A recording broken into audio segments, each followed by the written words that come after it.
나는 죄인입니다. 민지에게도, 남편에게도, 아들에게도. 여러분, 잠시 눈을 감고 상상해 보세요. 인생의 길목에서 예상치 못한 운명과 마주하게 된다면 그 순간 어떤 기분일까요? 때로는 시간이 흘러도 잊혀지지 않는 기억들이 있습니다. 그 기억들은 우리의 삶을 송두리째 바꿔놓기도 하죠. 30년 전, 한 젊은 여성이 있었습니다. 그녀는 어린 나이에 큰 결정을 내려야 했고, 그녀가 선택한 길은 그녀에게 깊은 상처를 남겼고, 그 선택의 결과로 인해 다시 한번 인생의 중대한 기로에 서게 됩니다. 이제 여러분을 이 기막힌 이야기 속으로 초대할게요. 몇 주 전 아들의 얼굴에는 설렘과 흥분이 가득했어요. 그날 저녁 식탁에 앉자마자 어머니, 아버지, 제가 드디어 결혼하고 싶은 사람이 생겼어요. 두 분께 소개해드리고 싶어요. 우리는 그 주말에 한 식당에서 아들의 여자친구를 소개받았어요. 그 아이가 문을 열고 들어서는 순간 제 심장은 멈출 것만 같았습니다.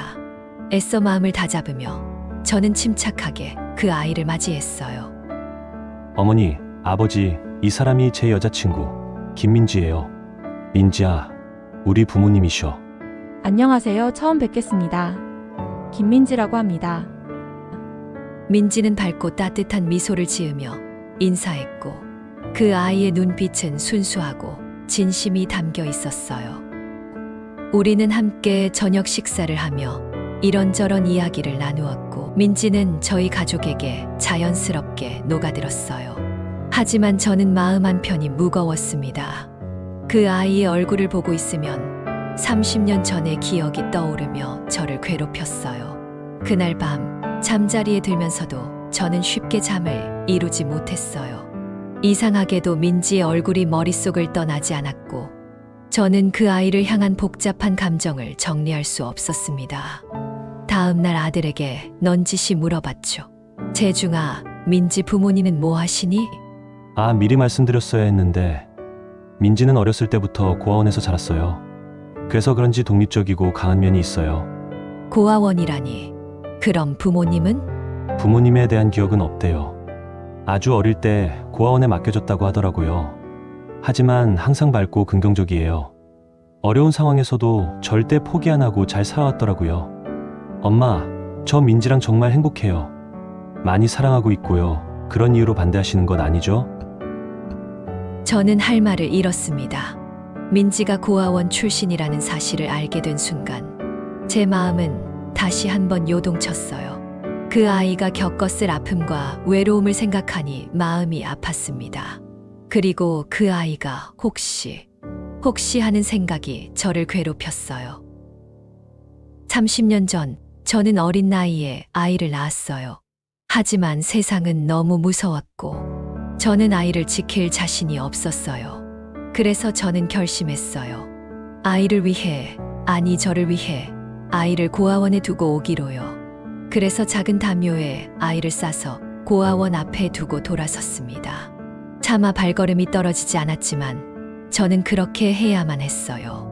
한편으론 아이가 더 나은 삶을 살 수 있기를 바랬거든요. 그때의 마음은 말로 다 표현할 수 없을 만큼 아팠어요.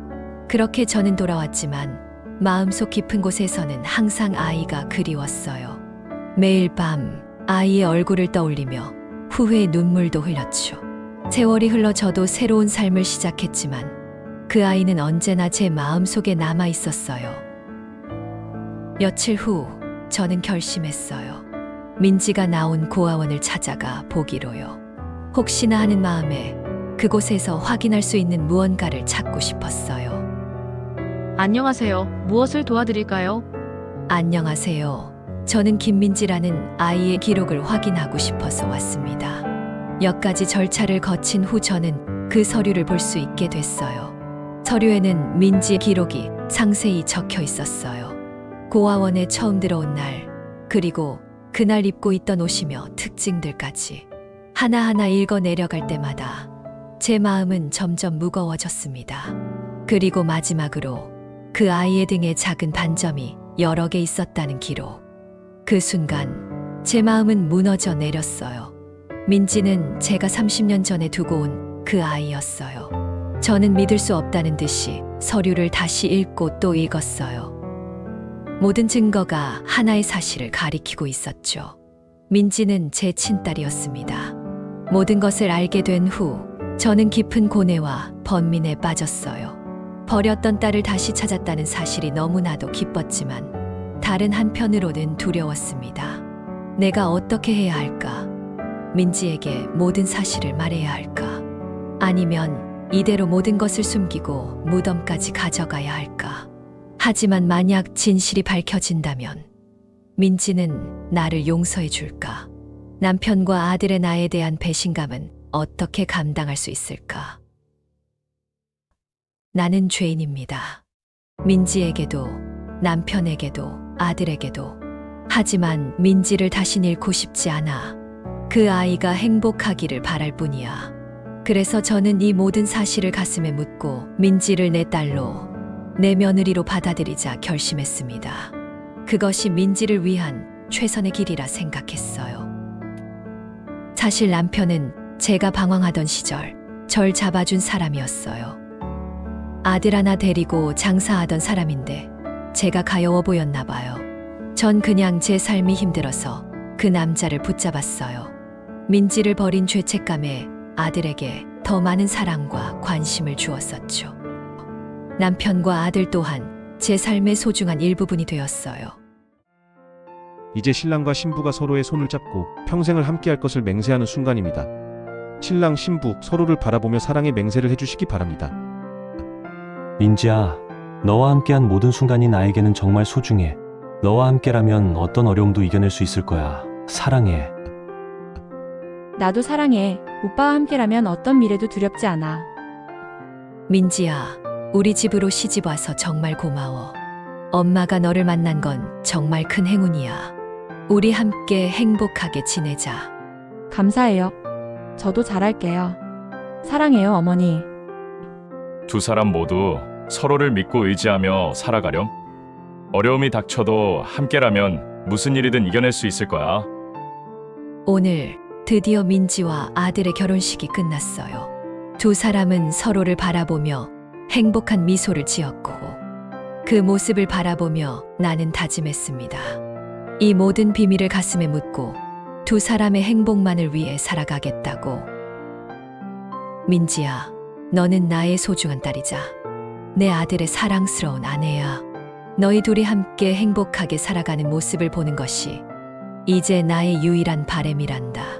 나는 너희의 행복을 위해 모든 것을 다 할 거란다. 비록 내 마음 속에는 큰 짐이 있지만 너희가 행복하게 웃는 모습을 보면 이 또한 다 감당할 수 있을 거란다. 지금까지 함께 해주셔서 감사합니다. 앞으로도 여러분의 삶의 행복과 사랑이 가득하길 기원드리며 더 많은 이야기를 통해 여러분에게 작은 위로와 희망이 되었으면 좋겠습니다. 구독과 좋아요도 꼭 부탁드려요.